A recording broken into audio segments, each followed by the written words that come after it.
Capítulo 6. Vida espírita.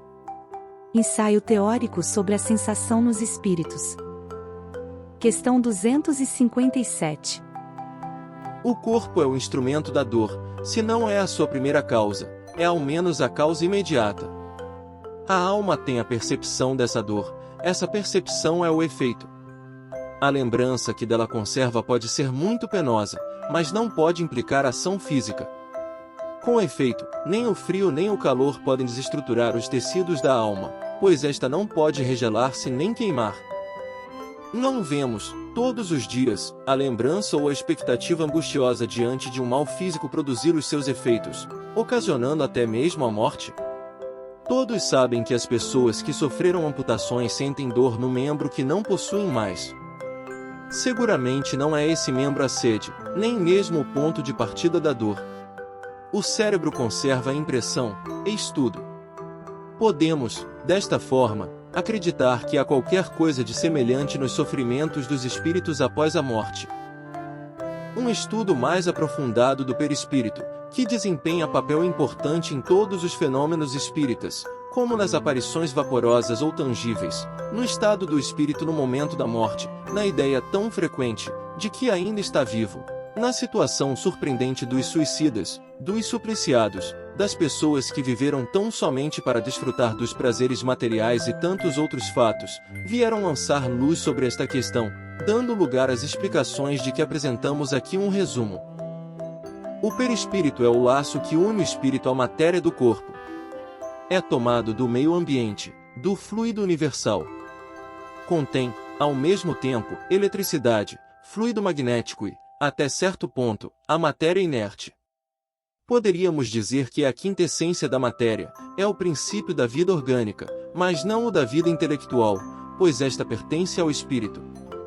É, igualmente, o agente das sensações exteriores. No corpo, essas sensações estão localizadas nos órgãos que lhes servem de canal. Destruído o corpo, as sensações se generalizam. Eis porque o espírito não diz que sofre mais da cabeça que dos pés. A propósito, é necessário precavermos-nos de confundir as sensações do perispírito, independente das do corpo. Podemos tomar estas últimas apenas como termo de comparação e não como analogia. Liberto do corpo, o espírito pode sofrer, mas esse sofrimento não é o mesmo do corpo. Não obstante, não é um sofrimento unicamente moral, como o remorso, pois o espírito se queixa das sensações de frio e calor. Mas não sofre mais no inverno que no verão. Vemo-los passar por entre as chamas sem nada provar de penoso, o que evidencia que a temperatura não exerce sobre eles nenhuma impressão. A dor que sentem não é, portanto, uma dor física propriamente dita, é um vago sentimento íntimo do qual o próprio espírito nem sempre tem perfeita consciência, precisamente porque não é localizada nem produzida por agentes exteriores, é antes uma lembrança penosa. Da mesma forma, há mais que uma lembrança, como veremos. A experiência nos ensina que, no momento da morte, o perispírito se desprende gradativamente do corpo. Nos primeiros instantes, o espírito não compreende a sua situação, não acredita estar morto, sente-se vivo. Vê seu corpo ao lado, sabe que é seu e não entende por que esteja separado. Esse estado perdura por todo o tempo enquanto existir um liame entre o corpo e o perispírito. Um suicida nos relatou: "Não, eu não estou morto", e acrescentava: "E, no entanto, sinto os vermes que me roem." Ora, seguramente, os vermes não roíam o perispírito e, ainda menos, o espírito, mas, sim, o corpo. Mas, como a separação do corpo e do perispírito não estava completa, havia uma espécie de repercussão moral, que lhe transmitia a sensação do que se passava no corpo. Repercussão não é bem o termo, pois poderia dar a entender um efeito muito material. É antes a visão do que se passava no corpo ao qual o perispírito continuava ligado, que produzia nele essa ilusão, tomada por real. Assim, não se tratava de uma lembrança, pois durante sua vida não fora roído pelos vermes, era uma sensação atual. Vemos, portanto, as deduções que podemos tirar dos fatos, quando observados atentamente. Durante a vida, O corpo recebe as impressões exteriores e as transmite ao espírito por intermédio do perispírito, que constitui, provavelmente, o que chamamos de fluido nervoso. O corpo, estando morto, não sente mais nada, porque não possui mais espírito, nem perispírito. O perispírito, desligado do corpo, prova a sensação, mas como esta não lhe chega através de um canal limitado, torna-se generalizado. Ora, como o perispírito é, na realidade, apenas um agente de transmissão, pois é o espírito que tem a consciência, deduz-se que, se pudesse existir perispírito sem espírito, ele não sentiria mais do que um corpo quando morto. Da mesma forma, se o espírito não tivesse perispírito, estaria inacessível a toda sensação penosa. É o que ocorre com os espíritos completamente depurados. Sabemos que, quanto mais o espírito se purifica, mais eterizada se torna a essência do perispírito, de modo que a influência material diminui à medida que o espírito progride, isto é, à medida que o perispírito se torna menos denso. Mas, dir-se-á, as sensações agradáveis são transmitidas ao espírito pelo perispírito, tanto quanto as desagradáveis. Ora, se o espírito puro é inacessível a umas, deve sê-lo igualmente às outras. Sem dúvida, aquelas que provêm unicamente da influência da matéria que conhecemos. O som de nossos instrumentos, o perfume de nossas flores não lhes produz nenhuma impressão e, não obstante, eles desfrutam de sensações íntimas, de um encanto indefinível, que não podemos ter nenhuma ideia, porque estamos para elas como cegos de nascença para a luz. Sabemos que essas sensações agradáveis e sutis existem, mas por qual meio? Aí se detém o nosso conhecimento. Sabemos que o espírito possui percepção, sensação, audição, visão, que essas faculdades são atributos de todo o seu ser e não apenas de certos órgãos, como no homem. Mas, ainda uma vez, de que forma? É o que não sabemos. Os próprios espíritos não podem nos explicar, pois nossa língua não foi feita para exprimir ideias que não possuímos, assim como na língua dos selvagens não existem vocábulos que expressem as nossas artes, as nossas ciências e as nossas doutrinas filosóficas. Ao dizer que os espíritos são inacessíveis às impressões da nossa matéria, falamos dos espíritos muito elevados, cujo envoltório etéreo não possui termos análogos por aqui. Não é o mesmo com aquele cujo perispírito é mais denso, pois percebe os nossos sons e sente os nossos odores, mas não por uma parte específica de seu corpo, como quando vivo. Poderíamos dizer que as vibrações moleculares se fazem sentir em todo o seu ser, chegando, assim, ao seu sensorium comune, que é o próprio espírito, mas de uma forma diversa, produzindo uma impressão diferente, o que acarreta uma alteração na percepção. Ouvem o som de nossa voz, portanto, compreendem-nos sem necessidade da palavra, apenas pela transmissão do pensamento, o que é demonstrado pelo fato de haver uma maior condição de penetrabilidade para o espírito desmaterializado. Quanto à visão, é independente de nossa luz, pois a faculdade de ver é um atributo essencial à alma.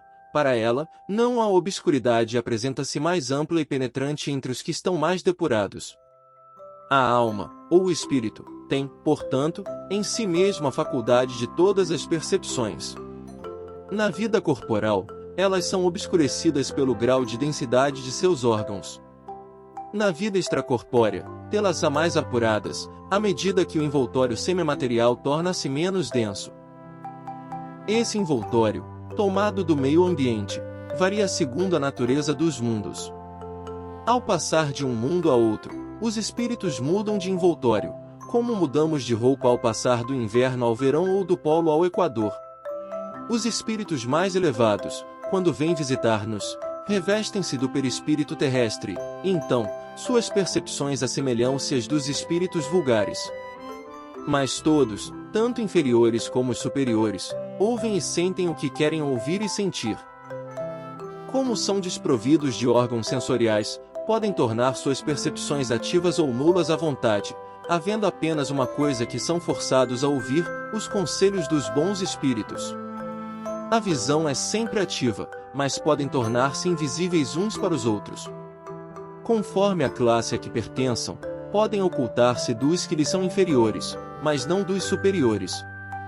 Nos primeiros momentos após a morte, A visão do espírito é sempre turva e obscura, esclarecendo-se à medida que ele se liberta, podendo adquirir a mesma clareza que teve quando em vida, além da possibilidade de penetrar nos corpos opacos. Quanto à sua extensão através do espaço infinito, no passado e no futuro, depende do grau de pureza e de elevação do espírito. Toda essa teoria, dir-se-á, não é muito tranquilizadora. Pensamos que, uma vez desembaraçados de nosso grosseiro envoltório, instrumento de nossas dores, não sofreríamos mais, e eis que nos ensinam que sofreremos ainda. Podemos ainda sofrer e muito, durante longo tempo, mas também podemos não sofrer mais, desde o instante em que deixamos essa vida corpórea. Os sofrimentos deste mundo são, às vezes, decorrentes de nossa própria vontade. Que se remonte à origem e ver-se-á que a maior parte é consequência de causas que poderíamos ter evitado. Quantos males e enfermidades o homem não deve a esses excessos, à sua ambição, às suas paixões, enfim? O homem que tivesse vivido sempre sobriamente, que não houvesse cometido abusos, que tivesse sido simples em seus gostos e modesto em seus desejos, se pouparia de muitas tribulações. O mesmo acontece ao espírito. Os sofrimentos que enfrenta são sempre consequência da maneira pela qual viveu na terra. Não terá, sem dúvida, a gota e o reumatismo, mas terá outros sofrimentos que não serão menores. Vimos que esses sofrimentos são o resultado dos laços que ainda existem entre o espírito e a matéria. Quanto mais estiver desligado da influência da matéria, ou seja, quanto mais estiver desmaterializado, menos sentirá as sensações penosas. Ora, depende dele se afastar dessa influência desde esta vida, pois tem o livre-arbítrio e, por consequência, a escolha entre fazer e não fazer.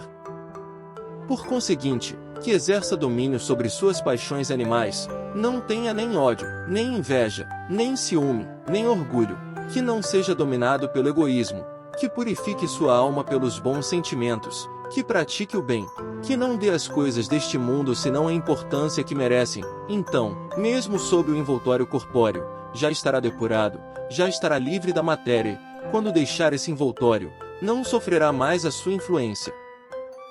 Os sofrimentos físicos pelos quais tiver passado não lhe deixarão nenhuma lembrança penosa, não lhe restará nenhuma impressão desagradável, porque estas não afetaram o espírito, mas apenas o corpo. Sentir-se-á feliz por estar liberto, e a tranquilidade de sua consciência o afastará de todo o sofrimento moral. Interrogamos sobre o assunto milhares de espíritos, pertencentes a todas as classes sociais e posições. Estudamo-los em todos os estágios de sua vida espírita, desde o momento em que deixaram a vestidura carnal.